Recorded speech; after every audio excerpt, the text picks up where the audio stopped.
says, get the fuck up, throw your hands in the sky.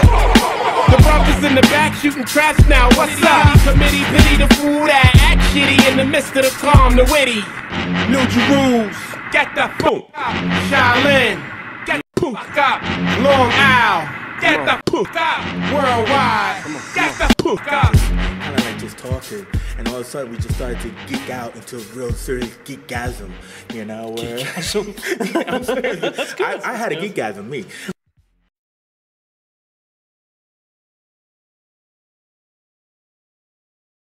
Oh yeah. With the Batman and Superman logo together. Yeah. They should have done that way before Marvel did, because that would have been, they would have tipped more at that point. DC missed the boat, Mr. Dan the deal. Listen, so Dan the deal.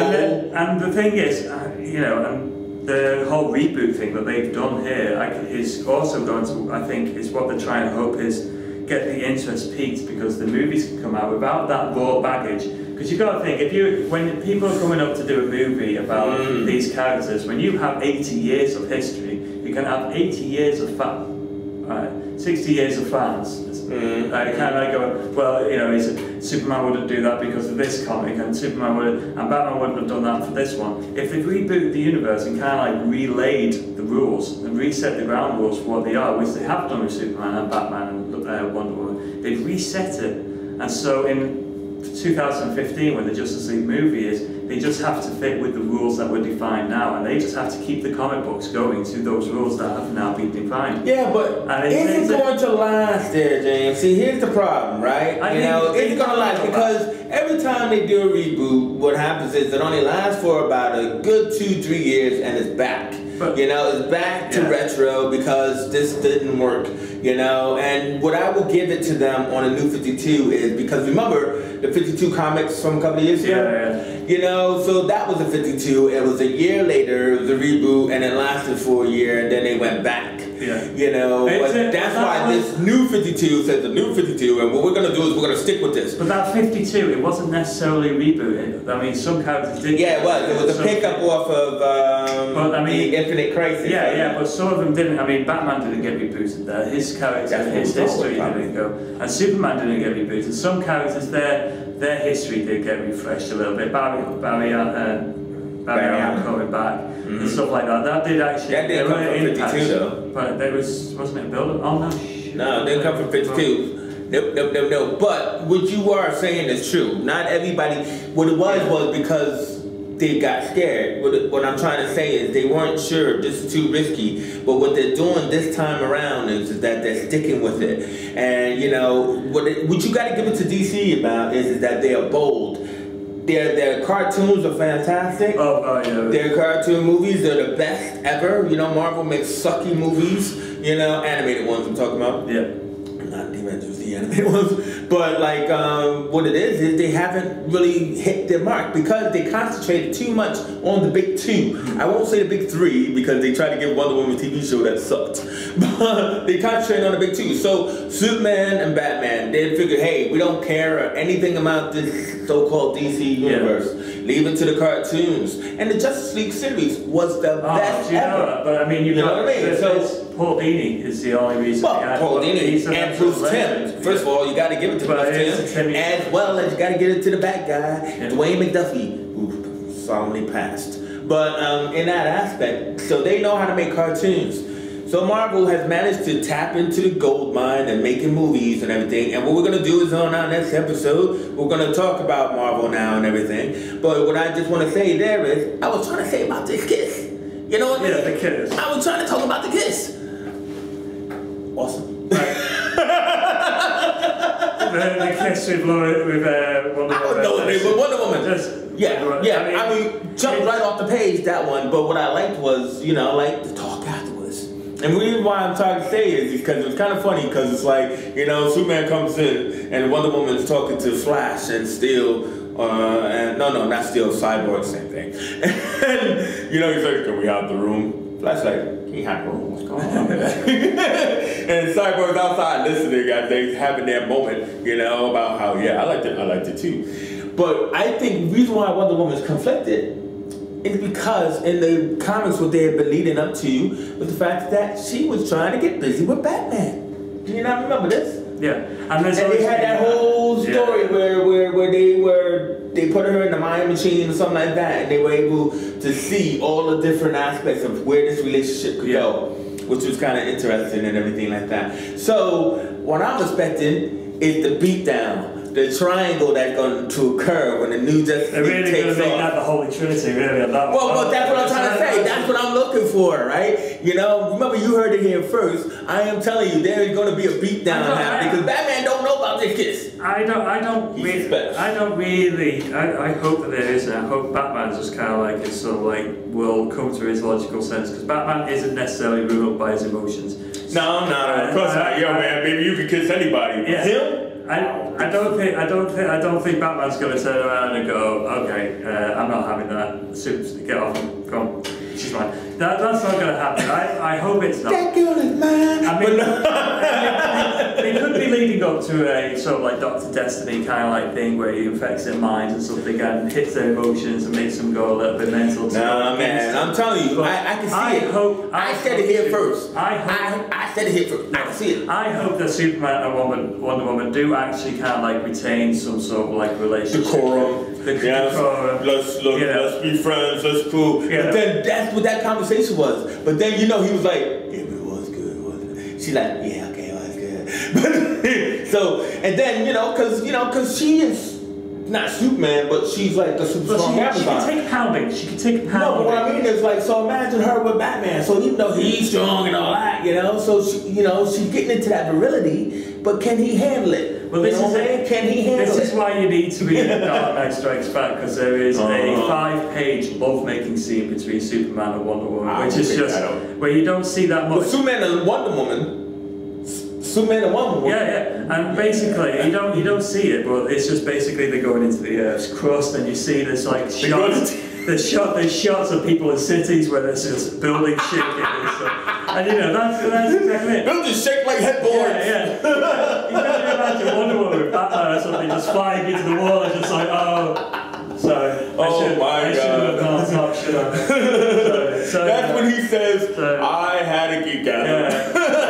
I'll tell you what, if Batman's walking in crutches and so like. I really enjoyed our conversation, with the technologists here. We really kind of like so geeked out, we lost track of time. We were supposed to talk about a lot of things, and we ended up talking about 2. So let's hopefully get to the fact that we're going to talk about more stuff, because we are talking about comics, but we also want to get into the films as well. And maybe we could only do that with Marvel because they're the ones who are actually kicking butt, making movies. Defining the way the comic book movie should be done. They defined it. It's happened. And you know what? Here's my geek challenge.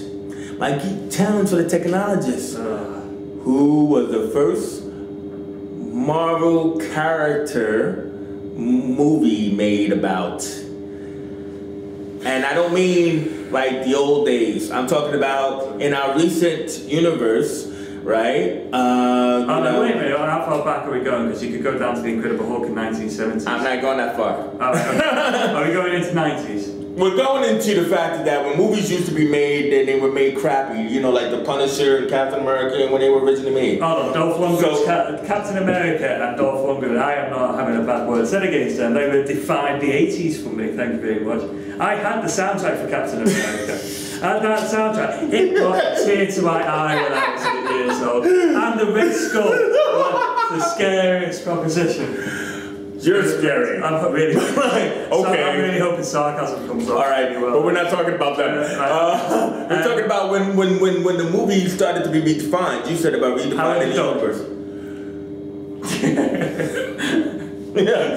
You've got to set a timer on that. All right. I got to set a time. I'm trying to figure out when it actually began. Not Howard the Duck, because that was crap. A good one. Iron Man. No. That was the first Marvel pictures that was done. I knew you were going to say that, and you're wrong. Go on. What was it? One more guess. Now, seriously, guess. In the recent times, you're in the right recent times, but not Howard the Duck, where we actually took movies seriously. Who wasn't Hulk? Wasn't Captain America? Wasn't Spider-Man either. No, because that's done by Sony. Is it a Marvel Productions?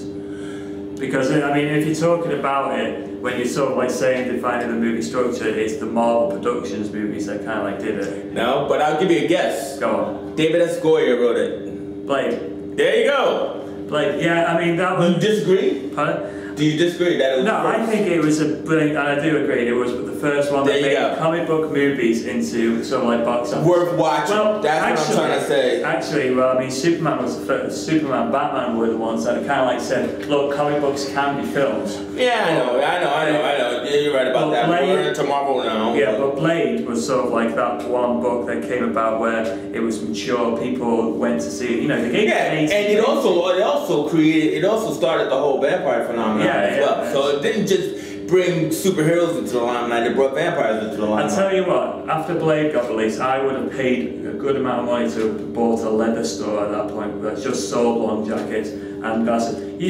I can remember for about 5 Halloweens after Blade came out, you couldn't go anywhere without somebody dressing up as either Neo or Blade. Yeah. And it was all because they had a leather jacket from the previous year, they couldn't come dressed as the same one. I had a big long leather jacket. I mean, Blade was an absolutely astounding film. I was too young for it, so I couldn't see it at the cinema when too young. Yeah. But no, I mean, Blade was amazing. I mean,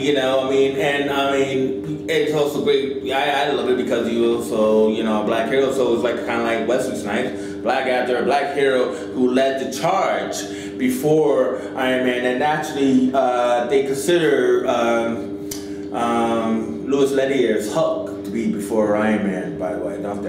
Yeah, but it was released after Iron Man. Okay. But it was sort of like in canon, it's probably released. But I mean, in canon, if you look at the Incredible Hulk film, there is that deleted scene when you see Captain America come floating up from the iceberg.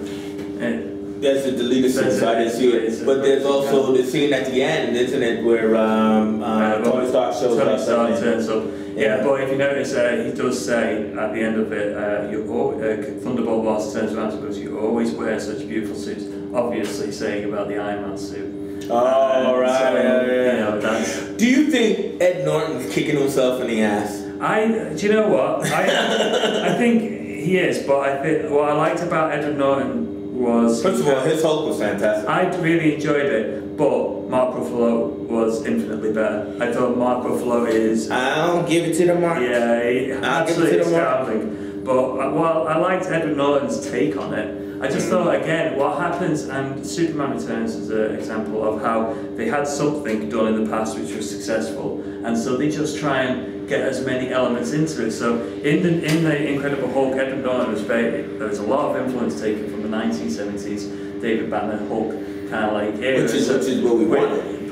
The fans wanted that. No, we didn't. No, the fans of the Incredible Hulk, fans of the TV series Incredible Hulk wanted it, but fans of the Incredible Hulk wanted to see the Hulk smashing, the Hulk saving somebody, and the Hulk not being an enemy. And the Hulk not being 10 feet tall. Yeah, but the thing about it was, Edward Norton, it was more, he wanted to make the Bruce Banner character more like the David Banner one, because he's like, hey, I want more screen time. I want to show that I can have that rage. Yeah, but we wanted the Hulk.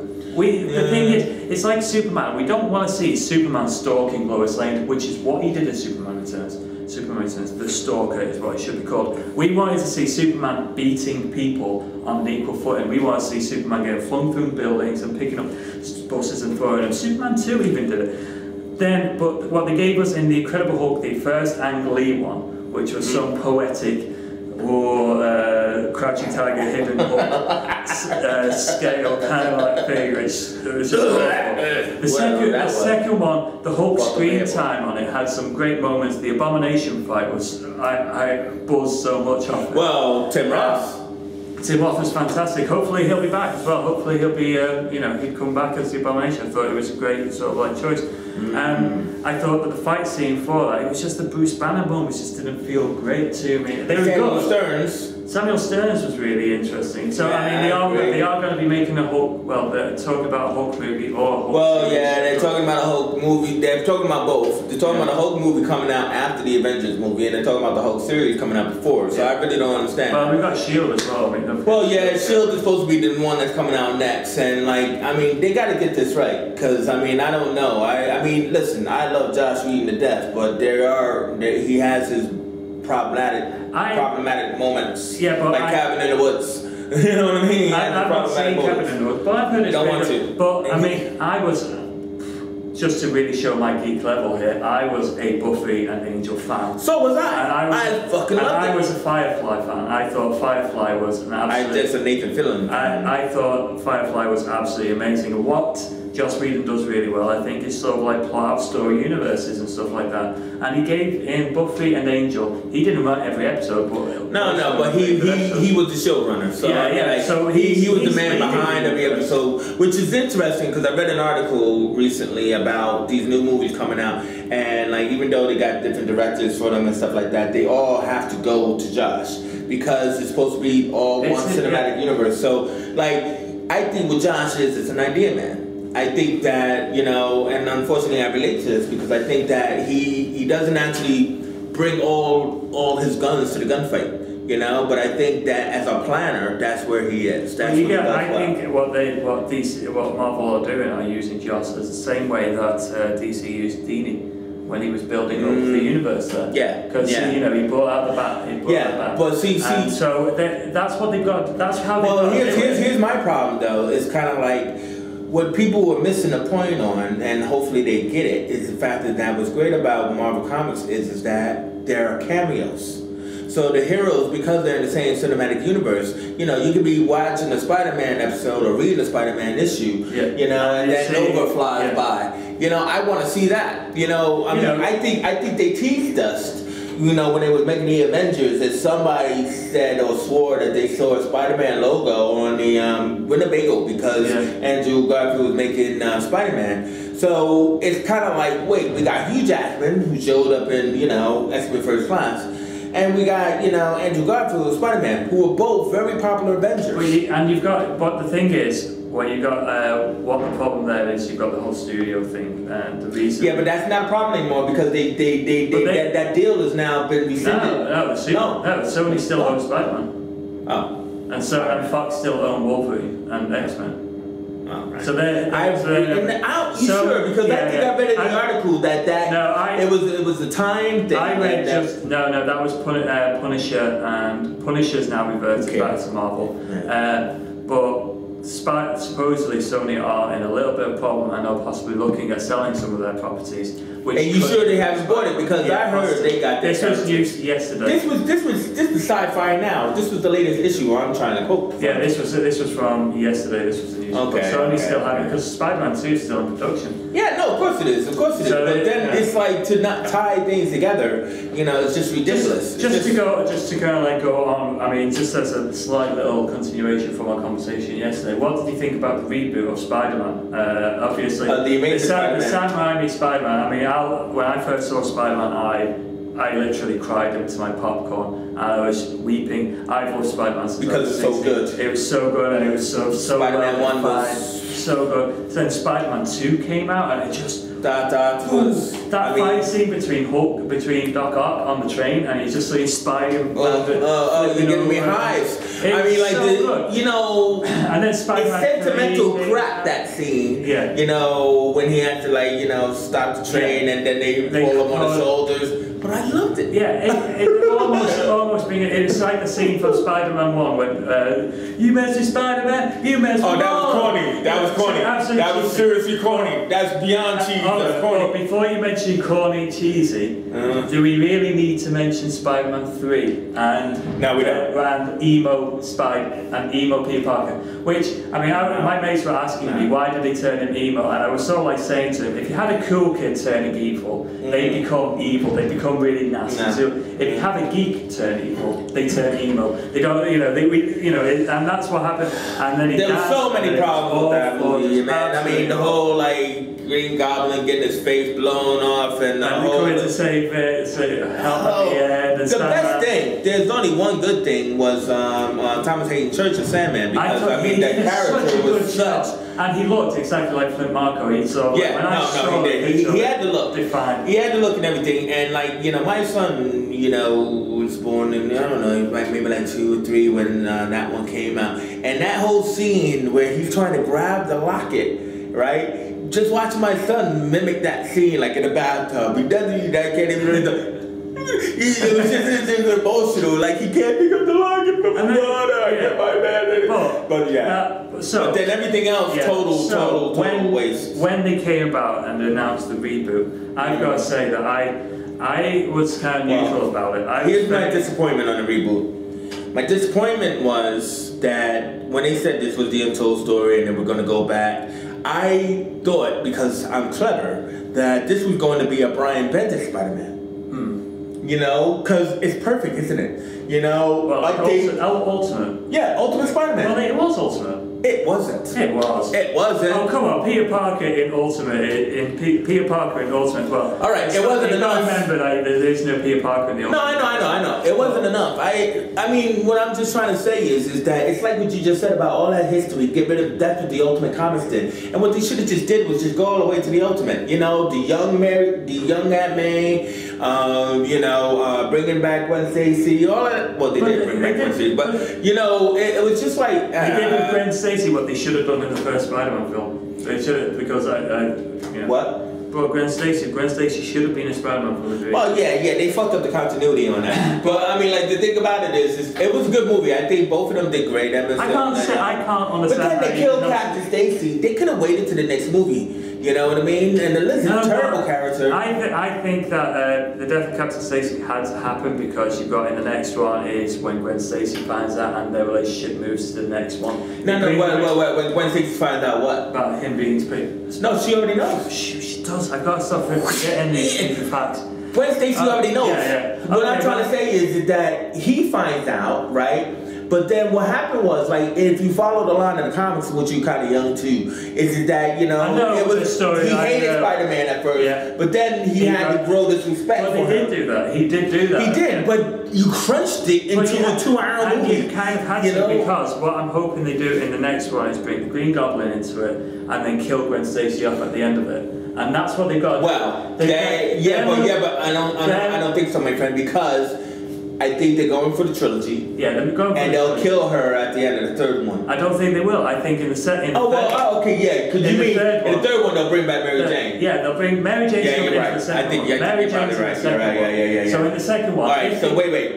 Who is the mysterious guy in the jail cell? Osborn. I didn't think so. Osborn. Now wait. Okay, here's another. I feel right. Well, check this out. I feel that it is somebody from his history, right, that is involved with Peter Parker and Gwen Stacy, right, and has an unnatural. There you go. No, you cannot bring the Clone Saga into the comic books. The hell not. No, I don't.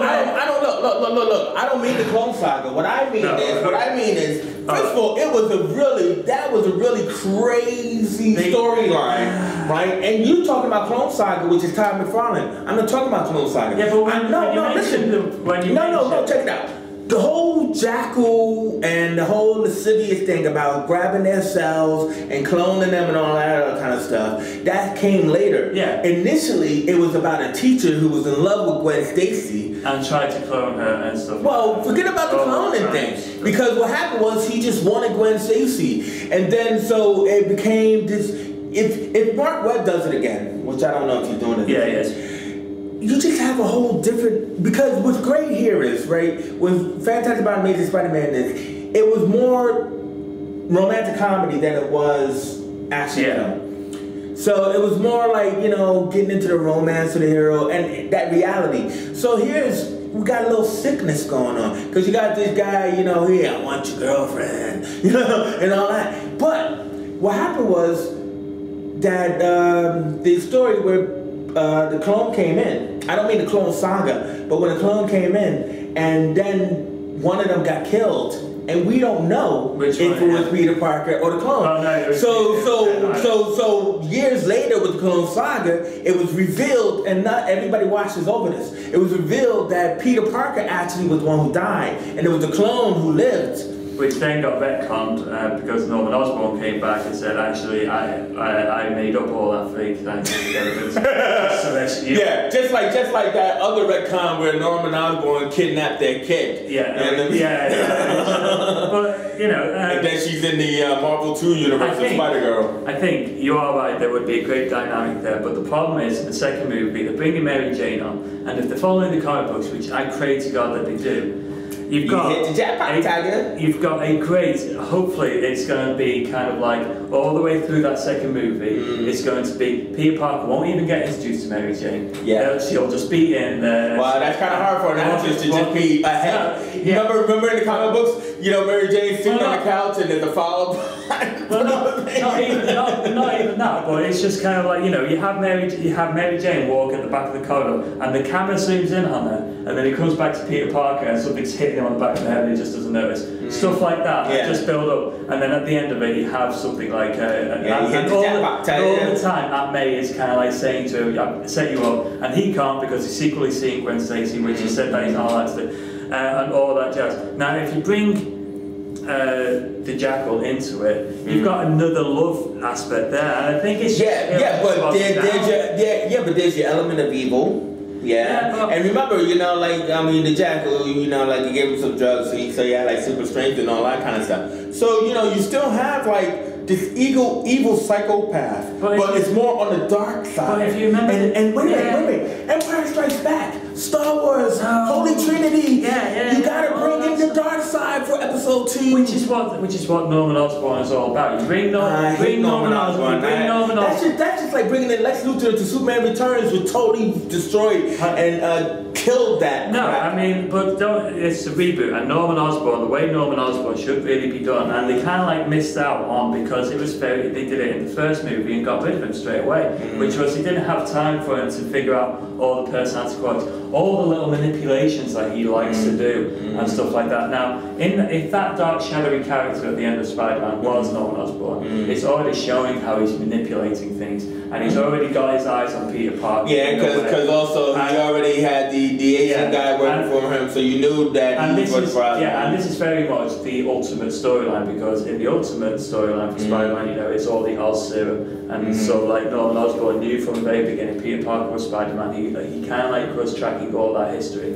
and interspersed with the 616 universe. I just hope that what they do in the second movie, and Mark Webb, if you're listening to this and you decide to take it, I'll know, is they kind of like suspend the second one, is bring in the villain, whoever the villain's going to be, it's going to be manipulated by Norman Osborn, whatever. Right, of course, because he would have been infected by some kind of Oz serum. Yeah, well, not even infected with the Oz serum. He's testing Spider-Man's abilities, doing exactly what he did in the old. Well, who do you think would be the villain choice? I think what it should be multiple small-time villains. Do the Trapster and like what is it? Like the Sinister Six? Because Sinister Six is more kind of like there's a storyline behind that and the reasons for it. Just get little eponymous little stupid freaking why don't they do that? The grizzly bear, like the grizzly. Yeah, but why don't they do stuff like that? Yeah, exactly. I mean, you know, like in the opening of Watchmen, you know, that was fantastic. You know, we had all of those little like sidebar, what you just said. So I mean, like to show that the hero's been a hero for a while, just do like kind of like that kind of montage of him fighting all these other. And all the time, but at the same Shocker. At the same, Shocker, I think is he needs a montage. That would be quality actually. In the montage, you actually spot on do the montage, have him fighting all the tiny little people like the Trapster, and have him with the photographs of the Trapster all caught and the grizzly stuff like that. Then have the main villain as kind of like it's Shocker, sort of like Norman Osborn's put the money into him to kind of do it, or even Scorpion. Well, what about Kingpin? Well, Kingpin is owned by Fox, so they can't use Kingpin. Oh, really? It's a part of the Devil. Well, wait a minute, hold on. Silvermane. Hammerhead? No, not Hammerhead. Tombs. They could use the Vulture. They talked about that, but then they said that it would look like some kind of ageism. How can it be ageist? It's an old guy flying. Yeah, I know. But then with Spider-Man kicking his butt, they said that'd be kind of ageist. But there is a rumor about but one of the funniest things in the comic books, don't know if you remember, when he's fighting the Vulture, there's always that little inner monologue going, oh, I'm feeling really bad about punching this old man. What am I going to do, you know? So, like... I can imagine. So, I mean, so, yeah, alright. So, anyway, we haven't even, like, touched on Marvel Now, man. I can feel it in my internal clock. I think it's too early to judge He thinks it's too early because he hasn't read it. But I mean, let's just talk about the fact that what they're doing with Marvel Now is they're biting DC, aren't they? I don't think they're biting here too. I think they kind of. I don't think they're. It's not a reboot. It's not a reboot. Tell you the truth, it's not because it actually picks up from A versus X. Yeah. And like what they're trying to really actually do is, and they're trying to get away from saying, see, we don't have to reboot. What they're trying to do is saying, look, we realize that this lay of the land is changing for the mutants, and as Avengers, we need to like kind of embrace the mutants instead of like letting them be attacked. So now we got X-Men and Avengers as a team called the Uncanny Avengers.